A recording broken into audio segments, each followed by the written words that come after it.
Iran में बने युद्ध जैसे हालात के बीच एमबीबीएस प्रथम सेमेस्टर की छात्रा अर्श ज़हरा पुत्री शिबाल हैदर रविवार को सकुशल अपने घर वापस लौट आई। उनकी घर वापसी की सूचना मिलते ही परिजनों ने राहत की सांस ली। बताया गया कि अर्श ज़हरा ईरान में रहकर मेडिकल की पढ़ाई कर रही थी। वहां हालात बिगड़ने के कारण परिवार की चिंता बढ़ गई थी। हालात सामान्य न रहने पर वह पढ़ाई के बाद भारत लौट आई। छात्रा के सुरक्षित घर पहुंचने पर परिवार और परिचितों में खुशी का माहौल रहा। परिजनों ने बेटी की सकुशल वापसी पर ईश्वर का शुक्र अदा किया और आगे की पढ़ाई को लेकर संतोष जताया। क्या नाम है बेटा आपका? अर्श ज़हरा। कहाँ रहते हैं आप? नौगावा सादात। आप ईरान में थे, ईरान में पढ़ रहे थे, क्या कर रहे थे और कितने दिन कब से ईरान में थे आप? वहाँ हम एमबीबीएस कर रही थी और अभी हमारा फर्स्ट ईयर ही है, तो हम अभी गए थे। कितने टाइम से पढ़ रहे थे आप? अभी एक सेमेस्टर ही हुआ था बस।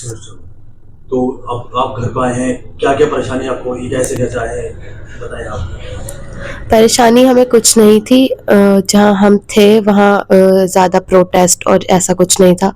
बस हमारी यूनिवर्सिटी बंद थी, उन्होंने हमें छुट्टी दी थी, तो इसलिए हम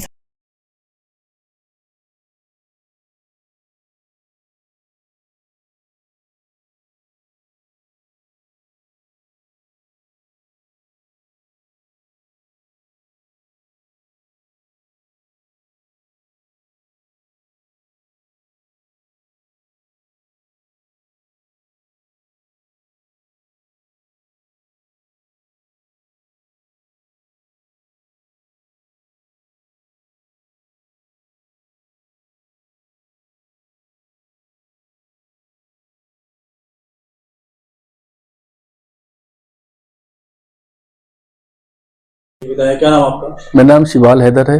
नौगावा सादात मोहल्ला शाफरी पे रहते हैं हम।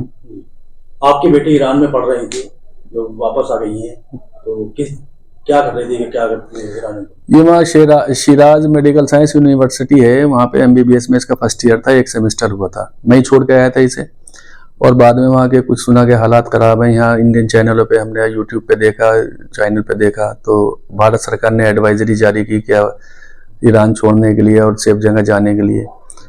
तो वैसे तो कोई परेशानी नहीं थी, तो फिर भी मतलब हमने भारत सरकार की एडवाइजरी पे अमल किया और हमने अपनी बेटी को वहाँ से बुला लिया और इससे पूछा भी कि तो वहाँ की एम्बेसी ने भी इनकी बहुत मदद की है। इंडियन एम्बेसी ने इनको लगातार इनके संपर्क में रहे।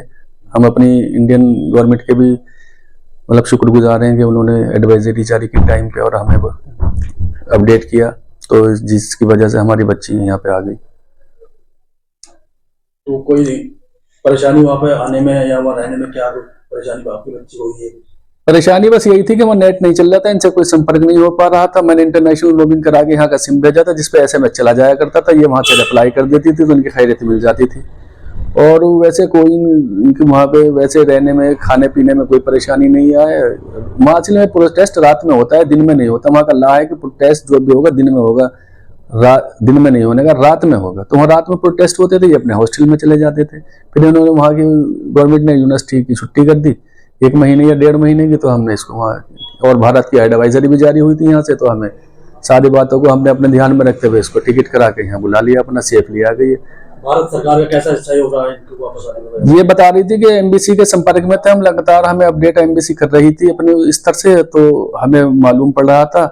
और ये भी कह रही थी कि एम्बेसी ने बहुत अच्छा हमारा वहाँ इंडियन एम्बेसी ने साथ दिया है, ईरानी गवर्नमेंट ने भी साथ दिया, हमें सेफली वहाँ से निकलने का अवसर जो हमें मेन जो है वो इंडियन एम्बेसी ने हमें दिया है। हम इसके शुक्रगुजार हैं अपने भारत सरकार के।